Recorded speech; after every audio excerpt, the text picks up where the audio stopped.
Buenas noches, ¿cómo están? Hay escuelas sindicales, tal vez haya universidades de formación sindical, pero universidades de matriz sindical en el mundo hay poquitas, muy poquitas, no sé cuántas. ¿Habrá alguna? En la Argentina hay una sola. Nicolás Trota, buenas noches. Nicolás es rector de la Universidad Metropolitana para la Educación y el Trabajo, que está hoy aquí con Santiago Villa del CONICET para contarnos una experiencia de tecnología en la UMET. Pero primero, Nicolás, ¿cuántas universidades sindicales hay en el mundo, o de origen sindical o formadas por sindicatos? Proyectos entre organizaciones de trabajadores o sus centrales obreras y los estados, hay iniciativas en el mundo. La particularidad que tiene la Universidad Metropolitana para la Educación y el Trabajo es que es la primera que surge desde una organización sindical, el Sindicato Único de Trabajadores de Edificio, los encargados de edificio, y hoy estamos en un proyecto de cogestión con casi 20 organizaciones sindicales que acompañan este proyecto que nosotros consideramos que es único en el mundo como universidad, que nace de un sindicato y hoy es cogestionado por un colectivo de organizaciones sindicales. La idea hoy era conversar sobre esto en general, pero a mí me llamó la atención, yo aclaro para que, ¿vio eso de los intereses cruzados? Bueno, yo soy parte en un sentido de la UMET, yo soy director del Instituto de Estudios de Brasil de la UMET, con lo cual estoy trayendo un amigo, un rector, pero esto surge de la curiosidad, no de la amistad. Y la curiosidad es saber dentro de la UMET qué está haciendo el Centro de Innovación Tecnológica y en qué consiste. Porque me parece que hablar de tecnología y hablar de sindicatos, normalmente esto se habla en términos de productividad y de productividad empresaria, y no tanto de acumulación de conocimiento o de generación de conocimiento. Para nosotros, el eje central después del fuerte proceso de expansión de la economía argentina y la distribución de la riqueza, poder sostenerlo en el futuro, ¿no? Sostener un estado de bienestar que se ha construido, va de la mano de poder pegar también un salto cualitativo en lo que es el proceso de innovación, de generación de innovación y desarrollo en nuestro país. Nosotros, en ese sentido, a partir de este concepto, que gran parte del proceso de innovación se da en el puesto de trabajo, reconociendo el enorme compromiso que el movimiento obrero en su conjunto tiene en lo que es la propia formación de sus trabajadores. Una larga tradición en la Argentina, podemos sostener que hay casi 1000 centros de formación profesional en todo el país, ¿no? De las diversas organizaciones sindicales, tanto el sector de la producción como el sector de los servicios. Nosotros con ese concepto le planteamos al ministro de Ciencia y Tecnología, Lino Barañao, y al presidente del CONICET, Roberto Salvarezza, el desafío de crear el primer centro de innovación de los trabajadores en el país que pueda juntar, por un lado, una universidad de los trabajadores como es la UMET, el propio sistema científico argentino, muy pujante en estos últimos 10 años, con un fuerte compromiso de inversión por parte del gobierno nacional, y el sector de los trabajadores. Para nosotros generar el diálogo entre el mundo del trabajo y el sistema científico argentino, con sus casi 20.000 entre investigadores y becarios, es algo que puede repercutir positivamente en la sociedad en su conjunto. Así que este es un proyecto novedoso, no solo en la Argentina, sino también, como es la universidad, este CITRA, creemos que es un concepto de trabajo mancomunado, ¿no? Que es novedoso en nuestra región y en el mundo entero. Santiago, por el lado del CONICET, ¿vos qué novedad le ves a esto? Estos son, perdóname, Nicolás habló de 20.000, ¿dijiste? Investigadores, sí. 20.000 investigadores. Esto supone que, además de los 20.000, cada uno de los trabajadores que se incorpora al CITRA pasa a estar dentro de la carrera CONICET de alguna manera. Déjame ir un poquito para atrás, porque la parte histórica o de desenvolvimiento de esta historia, que hoy es ya una realidad con más de 30 gremios adheridos al centro, nace en una reunión de esas que uno hace, que uno plantea a fin de año, en la agenda de fin de año, que no pone ninguna expectativa de qué es lo que va a surgir en eso. Y la verdad que a los fines de esta entrevista, el concepto de innovación, vamos a ponerle que es una solución nueva a un problema definido, sea de un servicio, un producto, lo que sea. Entonces, esa solución, en realidad, donde se ha generado el conocimiento, y en los últimos 10 años el Estado argentino ha puesto mucho dinero en generar conocimiento, en revertir una situación de desgaste, y tanto en el CONICET como en el INTA, INTI, CONAE, la Comisión Nacional de Energía Atómica, etcétera, ha ido revirtiendo la generación de conocimiento. Pero hay un problema. Para que ese conocimiento sea innovación, tiene que existir la pregunta del problema. Y estos mundos, el mundo científico... ¿El problema a resolver? El problema a resolver. ¿Es un problema práctico? Esa pregunta la tiene el trabajador. Y en el mundo se empezó a entender el rol nuclear que tiene el trabajador en todos los procesos de innovación. No solamente el Estado, no solamente la universidad, sino el trabajador. Quien está todo el día trabajando y conociendo qué problemas tiene una cadena de ensamblaje. ¿Tenés un ejemplo práctico de eso? Bueno, por ejemplo, el ejemplo práctico que tuvimos para acercar posiciones fue el caso de las máquinas de estas pesadas que WOCRA necesitaba formar a sus agentes en el manejo de máquinas pesadas. Y no había un software para hacer un simulador. Los softwares son comprados, ellos tenían que pagar un software, porque no se puede parar una máquina de 250 toneladas para hablas de enseñarle topadoras, excavadoras, ese tipo de máquinas. Grandes maquinarias, en general. Plumas, sí. En general. Bueno, hubo una interrelación entre un grupo de CONICET de Tandil que hizo el desarrollo de ese software de simulación para que ese problema, que era la capacitación de sus propios empleados, tuviera una solución. ¿Cuál era la situación antes del CITRA, o qué es lo que creemos que viene a aportar el CITRA? Es el problema y el conocimiento estaban separados, ¿no? No había puentes, y esos puentes en general se hacen artesanalmente o caso a caso. El CITRA viene a tratar de provocar un impacto mucho mayor. Decir, señores, los trabajadores mismos tenían solución, y que no es menor también. No es que el conocimiento está solamente en la ciencia. Los trabajadores ayudaron y coinventaron el simulador, coescribieron el software. Es decir, acá hay conocimiento que ya se aplica una solución, y acá hay otro conocimiento que tiene otros estándares que puede darle tal vez otra entidad. De esa mutuo reconocimiento de necesidades y de apoyos surge el CITRA, que también no es algo común, no solo la UMED no es común en los países, sino tampoco estos centros de innovaciones. Hay algunas experiencias en Inglaterra, en Francia, y bueno, y ahora en Argentina. Y en ese ejemplo que vos contás, ¿hubo relación interactiva? Digo, ¿trabajaron juntos?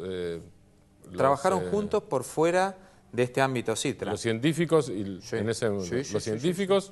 y los obreros de la construcción que necesitan resolver ese problema. Claro, en este caso fue a través de la fundación que se vehiculizó. Pero claro, hubo un trabajo en conjunto. Pero lo que te pregunto es, ¿el tipo tenía que laburar en esa máquina pesada? ¿Trabajó en eso, en el desarrollo de eso? Sí. ¿Y lo fue verificando? Sí, y hoy eso está al servicio con dinero del Ministerio de Trabajo, conjuntamente con el CONICET y la Fundación WOCRA. Se generó este simulador que hoy está con un software open source a disposición de todos los trabajadores. Entonces ahí habla de un trabajo mancomunado entre distintos actores, como dice Santiago, que muchas veces no hay diálogo, no hay canales. Y el desafío que charlamos con Santiago es la institucionalización de ese diálogo entre trabajadores, sistema científico y la academia, ¿no? El CITRA llegó, esto es pre-CITRA, me decís vos, ¿o no? Esto fue pre-CITRA. Esto es pre. ¿Y post? Bueno, el CITRA hoy es una realidad que ha sido fundada por más de 30 organizaciones sindicales, las más diversas, desde la Asociación de Personal Aeronáutico o los aeronavegantes, para poner un ejemplo, la Unión de Obreros de la Construcción, Personal Civil de las Fuerzas Armadas. ¿Cuántos sindicatos? Son más de 30 organizaciones sindicales, ¿no? De las más diversas, que en esta instancia también es importante rescatar que hay organizaciones sindicales de las diversas centrales obreras, lo que habla también que esto es un proyecto del movimiento obrero en su conjunto. ¿Por qué es importante? Porque nosotros creemos que se puede constituir en la Argentina un nuevo sector que aporte no solo conocimiento o la problematización que permite generar la innovación, también puede aportar infraestructura, puede aportar recursos, que vendría a ser el sector de los trabajadores, porque si hoy uno ve lo que es la torta de inversión, ¿no?, en la generación de lo que se denomina I+D, conocimiento en la Argentina, vemos que hay una enorme preponderancia del sector público. Hoy el 75% de lo que se invierte en I+D en la Argentina son recursos de los argentinos a través de la innovación del sector estatal. Solo un 25% invierte el sector privado, a diferencia de lo que ocurre en Brasil, donde es el 50 y 50, y si vamos a países centrales, como puede ser Estados Unidos, o países europeos... Tampoco, perdón, O si querés completar los europeos y después te pregunto lo argentino, dale. No, los países europeos al revés. El 25% lo invierte el Estado, el 75% el sector privado.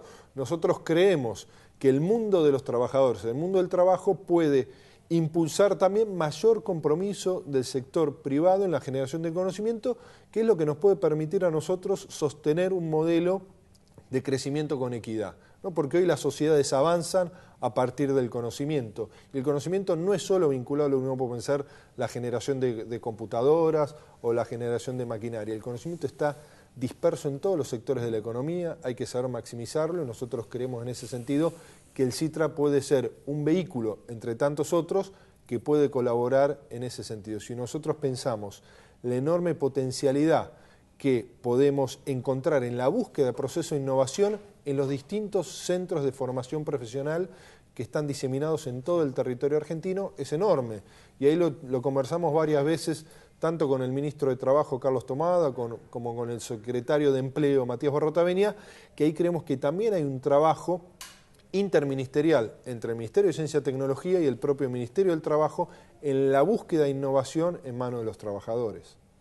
Cuando vos decías recién sector privado, quiere decir que es poca la investigación del sector privado, no solo de las universidades privadas, presumo yo, sino de las propias empresas. De las propias empresas. Hoy, si vemos lo que ha sido la consolidación del sistema científico argentino, quizás a través de su herramienta más importante que es el CONICET, obviamente la propia creación en el gobierno de Cristina Kirchner del Ministerio de Ciencia, Tecnología e Innovación Productiva es un mensaje muy importante, ¿no? Pero ahí, si nosotros vemos cómo hacemos para que la Argentina sostenga un crecimiento con más equidad, es a través del conocimiento, ¿no? La sociedad de conocimiento, la generación de patentes, y no generar patentes para superar una meta en número de patentes, sino que sean patentes con impacto en el sector productivo, es lo que nos puede permitir a nosotros una economía más competitiva, que obviamente eso repercute positivamente, por un lado, en la protección del empleo, ¿no? Y por otro lado, en la mayor generación de empleo.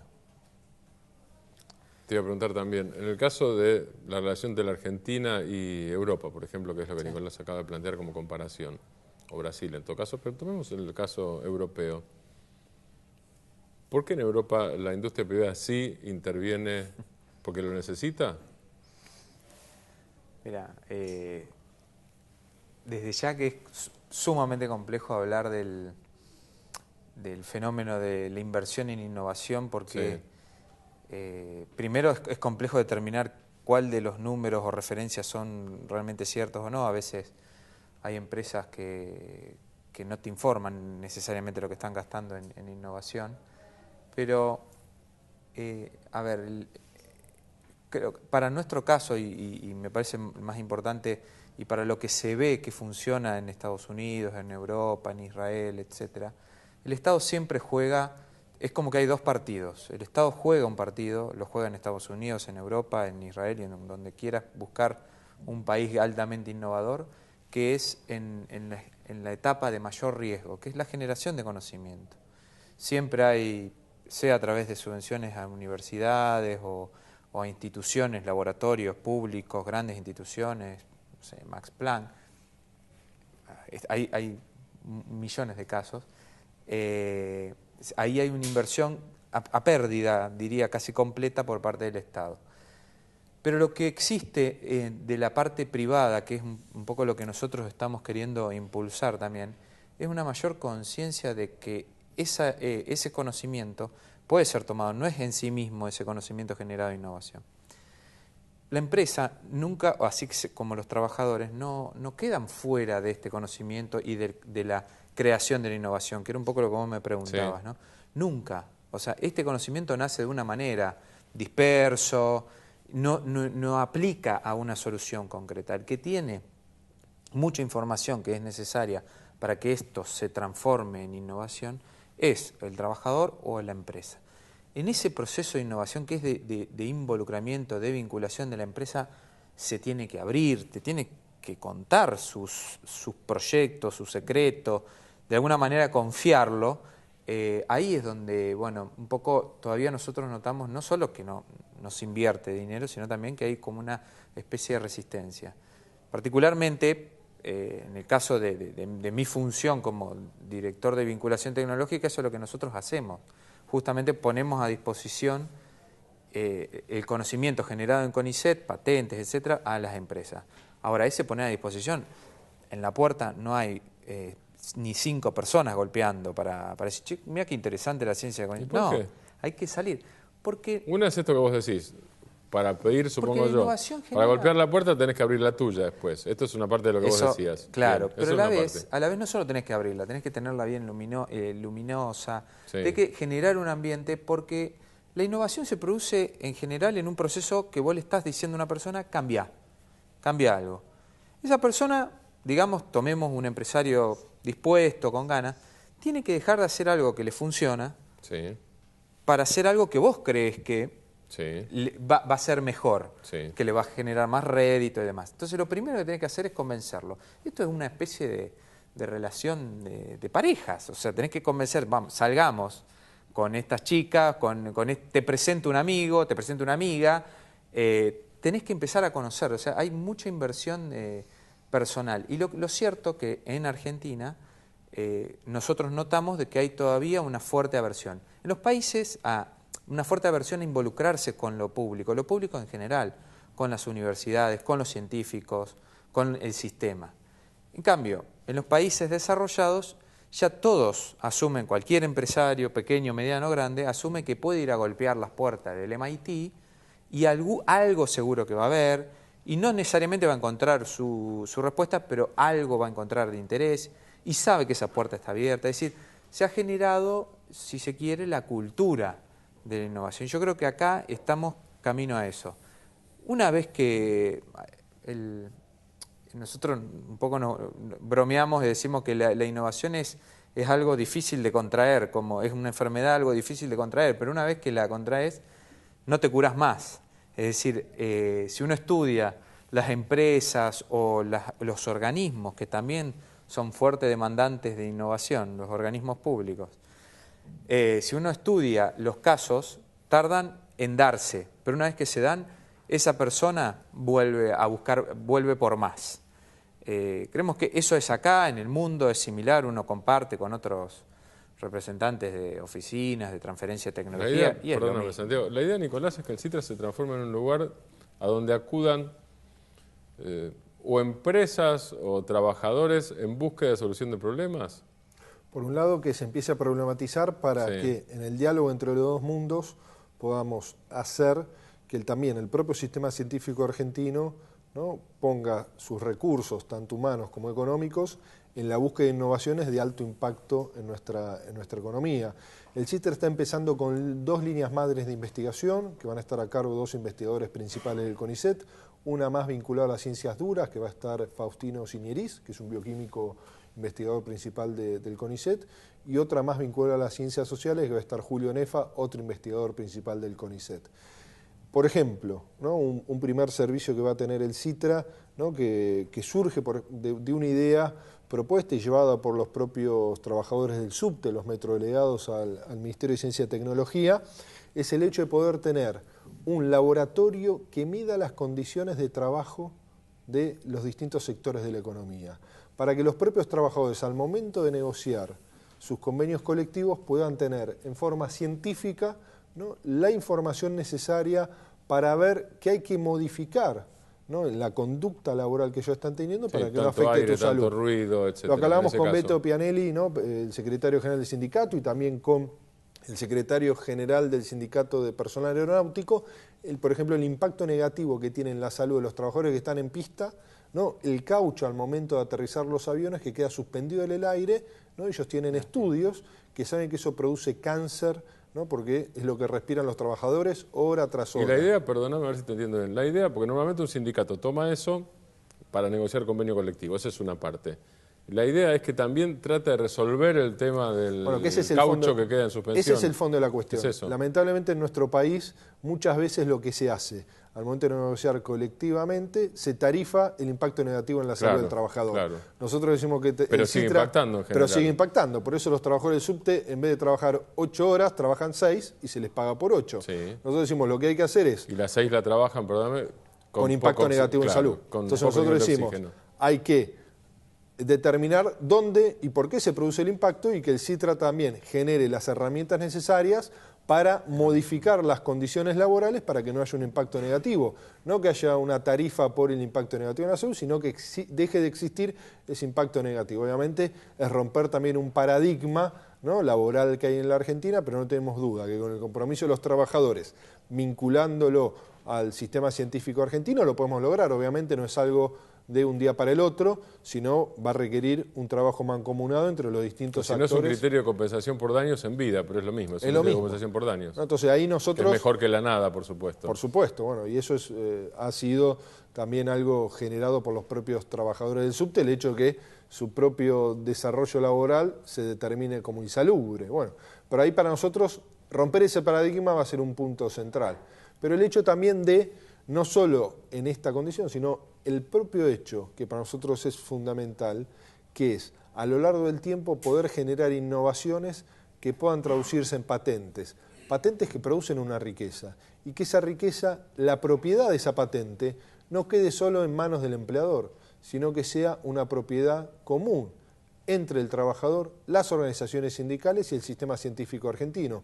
Porque muchas veces los trabajadores generan procesos de innovación que no son contratados para ellos son contratados para realizar su trabajo en forma cotidiana y ni siquiera su empleador muchas veces reconoce esa innovación que puede generar una mayor productividad en su propia empresa. A veces se les regala algún viaje a Córdoba, como nos decían algunos secretarios generales de los sindicatos, pero nosotros lo que queremos establecer es la propiedad colectiva de esos procesos de innovación para poder jerarquizar a los trabajadores como productores de proceso de innovación y productores de patentes. Nicolás, gracias. Y Santiago, se nos termina el tiempo, discúlpame. Gracias. Gracias a vos también. Nos vamos, mes de elecciones en Brasil. Y Lula sigue diciendo, entre otras cosas, porque está hablando todos los días, para primera y segunda vuelta el 26 de octubre, la democracia es movimiento perpetuo y la política no es pacto de silencio. Hasta el domingo y gracias.